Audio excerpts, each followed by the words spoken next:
Assalamualaikum warahmatullahi wabarakatuh. Perkenalkan, kami dari kelompok 2 kelas 12-6.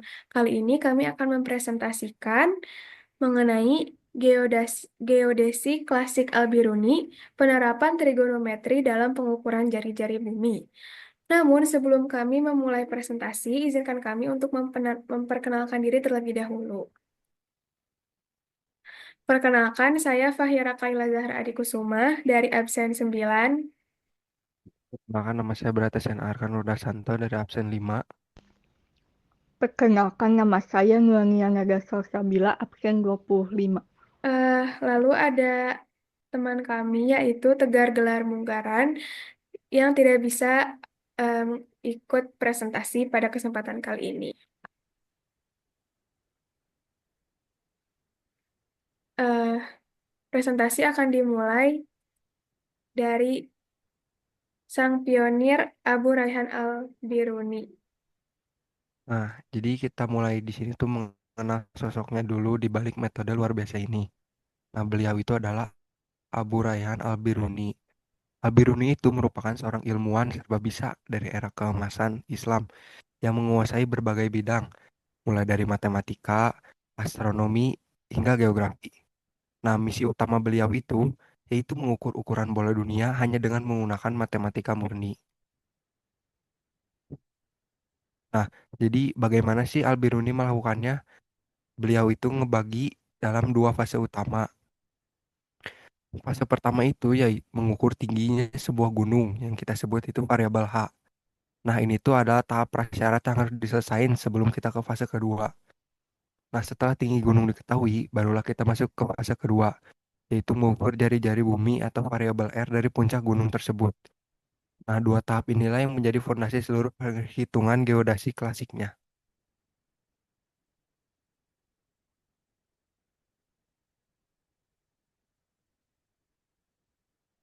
Selanjutnya, saya akan menjelaskan fase 1, yaitu triangulasi dataran. Rumus-rumusnya adalah sebagai berikut, yaitu pertama, ada persamaan dari segitiga. Tangan A sama dengan H dibagi L. Lalu tangan B sama dengan H dibagi D ditambah L. Selanjutnya, gunakan identitas kotangen. Kotangen theta sama dengan H dibagi tangan theta. Menjadi L sama dengan H dikali kotangen theta, lalu ditambah L sama dengan H dikali kotangen B. Selanjutnya, eliminasi L dengan cara substitusi L ke persamaan kedua. Untuk B tambah dengan kurung H dikali kotangen A sama dengan H dikali kotangen B. Lalu kita ulang untuk B. Jadi B sama dengan H dikurangi B dikurangi H dikali kotangen A. Lalu faktor H dari B sama dengan H dikali dalam kurung B dikurangi A. Akhirnya menjadi rumus untuk tinggi atau H, yaitu H sama dengan B dibagi kotangan B dikurangi kotangan A. Eh, Nah, jadi Al-Biruni itu mengukur dari jarak yang berbeda dari jarak L dan juga dari jarak dari tambah L. Maka nanti eh, akan diketahui tan A dan juga tan B-nya.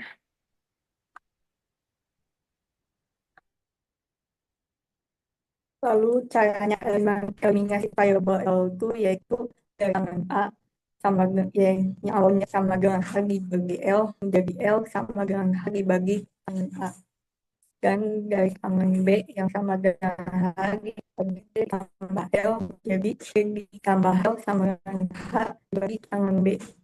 Kita substitusi ke identitas trigonometri itu satu tangan theta sama dengan kotangen theta berubahnya menjadi sama dengan H dikali kotangen B dikurangi H dikali kotangen A.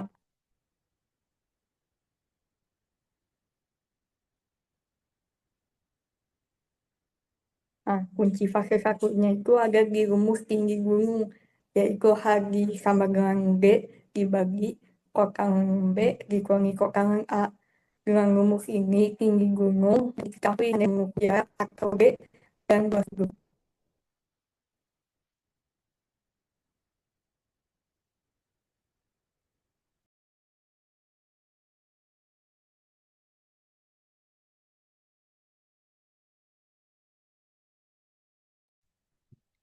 Lalu selanjutnya saya akan menjelaskan tentang fase 2, yaitu observasi dari puncak. Setelah Al-Biruni mengetahui tinggi gunung, maka dia dapat mengobservasi dari titik puncak. Nah, Al-Biruni menarik garis, yaitu garis horizontal pengamat, dan garis cakrawala. Garis cakrawala itu dari titik puncak gunung menuju ke titik cakrawala, di mana titik cakrawala adalah titik di mana eh, kita tidak bisa melihat lagi permukaan bumi lebih jauh karena melengkungan bumi. Nah, kita dapat mengetahui sudut A atau sudut deep angle di sini. Nah, ini merupakan gambar lain dari gambar sebelumnya.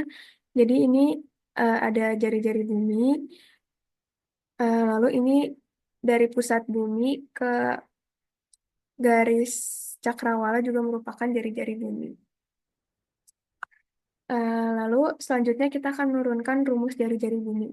Nah, deep angle yang tadi itu tuh besarnya sama dengan eh, alfa di sini, yaitu adalah sudut antara garis dari titik puncak gunung ke pusat bumi dan juga dari garis cakrawala menuju ke pusat bumi.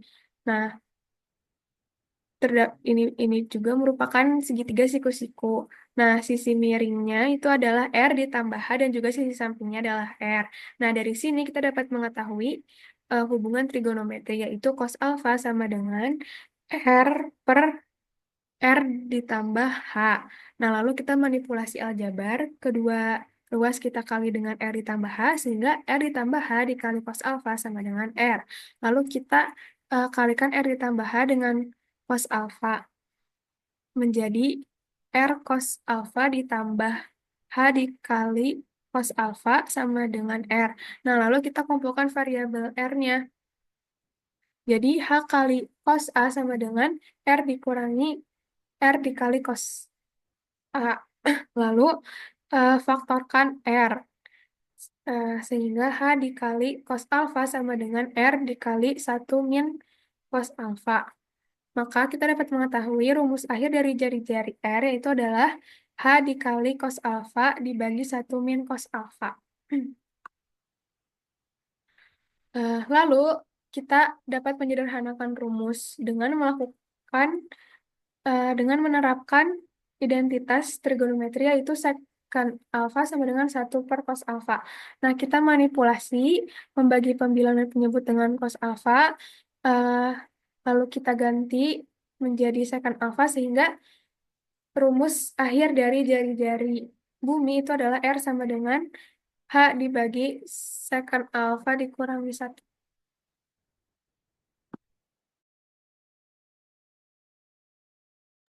Nah, ini merupakan rumus dari jari bumi. R sama dengan H dibagi secant alfa dikurangi 1. Nah, rumus akhir ini itu kita hanya membutuhkan tinggi gunung atau variabel H dan juga sudut cakrawalanya.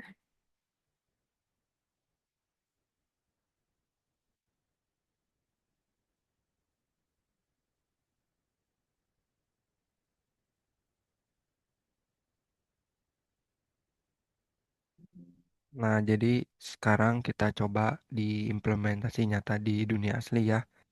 Nah, Al-Biruni itu melakukan eksperimen ini di Benteng Nandana, yaitu di perbatasan India dan Pakistan kalau sekarang. Nah, dari observasi tersebut didapatkan ada dua data, yaitu tinggi bukitnya yang sebesar 611 kubit, atau kalau diubah ke meter menjadi 311,6 meter. Dengan sudut cakrawala atau secant alpha yaitu 0,56 derajat. Nah, jadi kita masukin dengan rumus yang tadi sudah diturunkan sebelumnya yang R sama dengan H per secant alpha min 1. Nah, hanya itu sebagai tinggi bukit.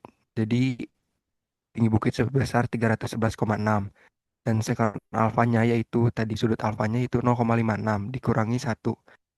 Nah, dari hasil perhitungan tersebut tuh didapatin angka 6.523 kilometer. Nah, jika kita bandingkan dengan ukuran modern yang saat ini di angka 6.378 kilometer, nah tingkat akurasinya itu mencapai 99% lebih. Jadi ini tuh sangat akurat ya walaupun cuman pakai cara sederhana. Nah, apa sih dampak dari penemuan ini tuh? Penemuan jari-jari bumi atau variabel R ini tuh pintu gerbang bagi ilmu pengetahuan lainnya. Dengan mengetahui jari-jari, para ilmuwan tuh bisa menghitung volume bumi, bisa menghitung massa bumi. Nah, jadi ini tuh adalah fondasi penting bagi ilmu fisika. Nah, sebagai penutup, metode Al-Biruni ini merangkum sebuah keindahan dalam kesederhanaan.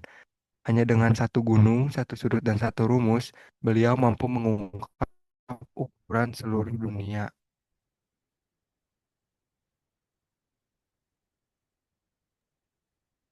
Nah, dari penjelasan yang sudah kami sampaikan, dapat kita ketahui bahwa eh, Al-Biruni dapat menghitung jari-jari bumi dengan akurasi yang sangat tinggi dengan menggunakan eh, konsep trigonometri.